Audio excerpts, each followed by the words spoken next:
This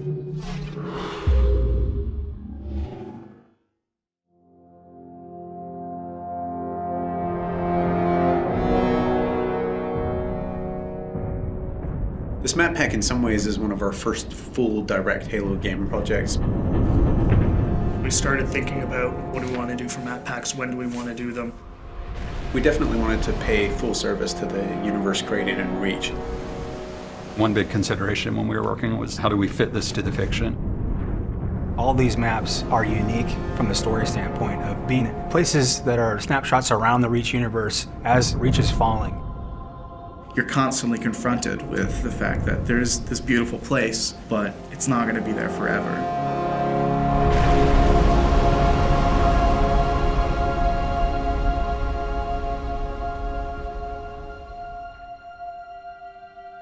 Coming up with the sort of spectrum for a map pack is a really straightforward business and at a very high level. You just say, what do we already have and what do we need to kind of flesh things out? Everyone on the right side is working on super top secret stuff I can't talk about.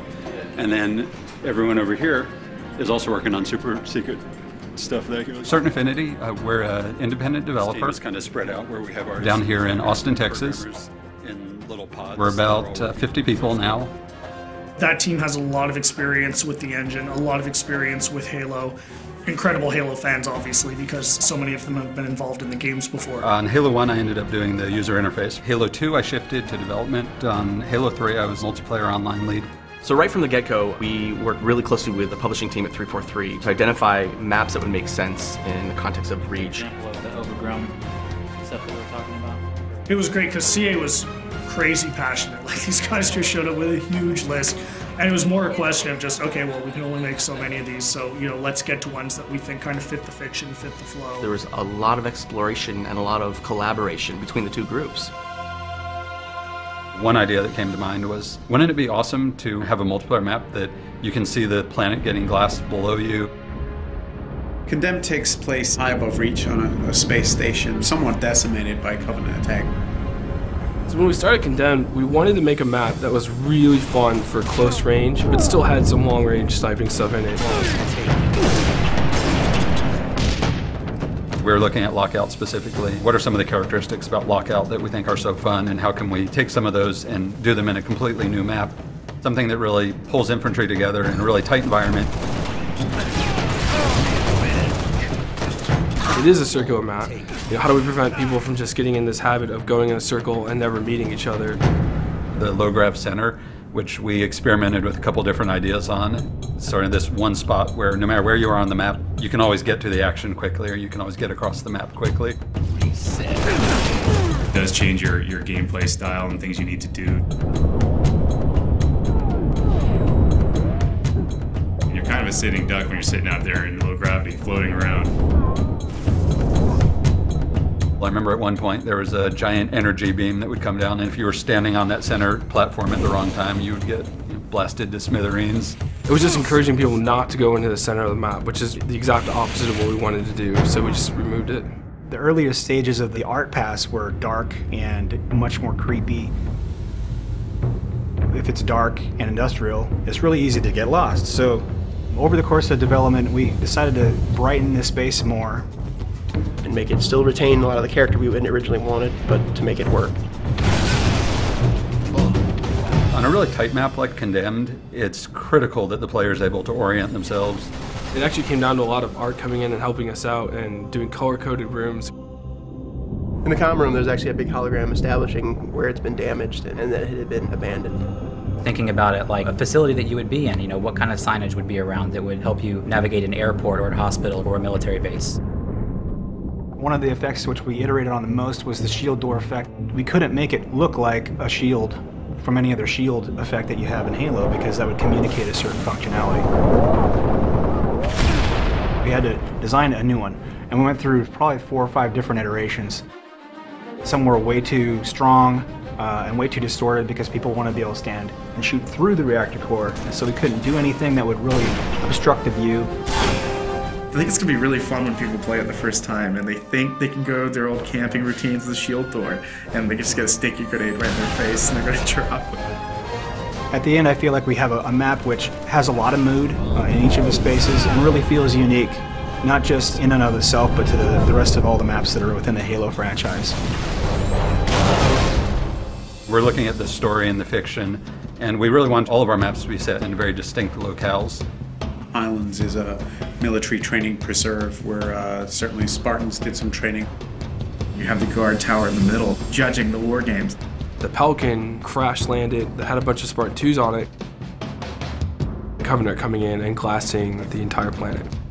The lighting for Highlands was really based around the idea of a forest fire. The closest thing we could come up with to glassing, nearby glassing. In some of the original concepts that we did, we were really going for more of an abandoned training facility. We had vines growing up, the buildings, and lots of overgrown foliage. Originally, the waterfall, which comes down through the middle of the map, flowed over and actually kind of hid the gully where the ghost is in there.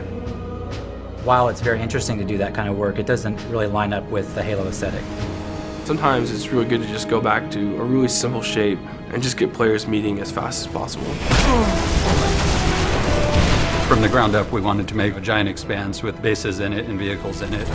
What's the flow of the vehicles going to be? How are they going to move across the map? And then how, on top of that, are the infantry going to move?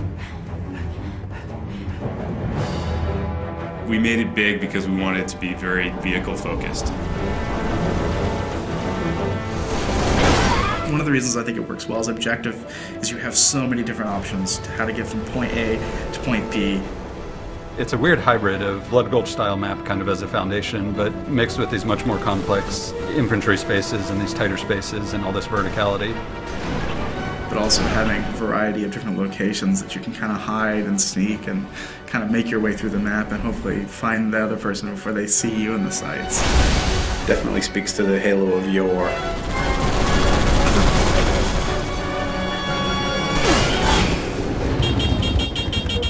The new expanded firefight support meant that we definitely wanted to put in another firefight map.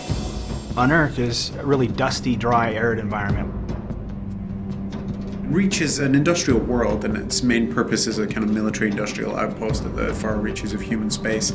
It's quiet. You can see the tire tracks on the ground where there's been human activity, but it's gone. It's a ghost town. It's a ghost world. So you're seeing this huge open-cast mining facility with these kind of step plateaus where the minerals are being extracted from the ground. The complex itself is built right next to a meteor impact, so it made unearthing the titanium really easy. Set, start. Creating a firefight map is a very different experience. We have to account for all these different types of AI of all different sizes, of all different movement types. Phantoms come in and supply the enemies to the outer perimeter. Hunters are almost 2 times the size of a player. When you go to put a door in, can this giant hunter fit through it? We really wanted to make a map that would allow people to jetpack from multiple levels. We wanted people to be able to armor lock in hallways and block the AI and get them to have to move and do different things. We cater to a wide variety of playstyles. If you want to do close quarters combat, there's opportunity for that in there. If you want to just get in a vehicle and run havoc and run over, 40, 50, 60 grunts, then you can. They want more vehicle combat in firefight because that just adds a different dynamic than just being a Spartan on foot. There's an inherent oval racetrack, and we have warthogs. So you put 2 and 2 together, you can run laps through the map. So there's literally through the main structure, and then under the bridge, and then back around. You can load up with your buddies, get a rocket launcher, riding shotgun, and then run laps and just rack them up. Just mauling through tons of Covenant. It adds this kind of exclamation point on the excitement and fun that is firefight. I hope that when players first play Unearthed, that they take a look around and just feel inspired and in awe of the grand scale of things, because it's a huge map.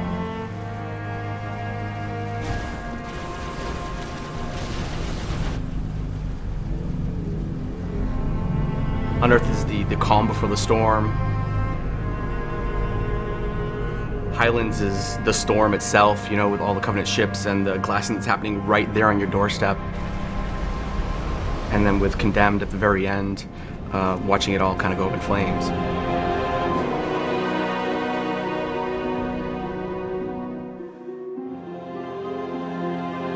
This is really something being created by 343 and CA and just being created by a bunch of diehard Halo fans.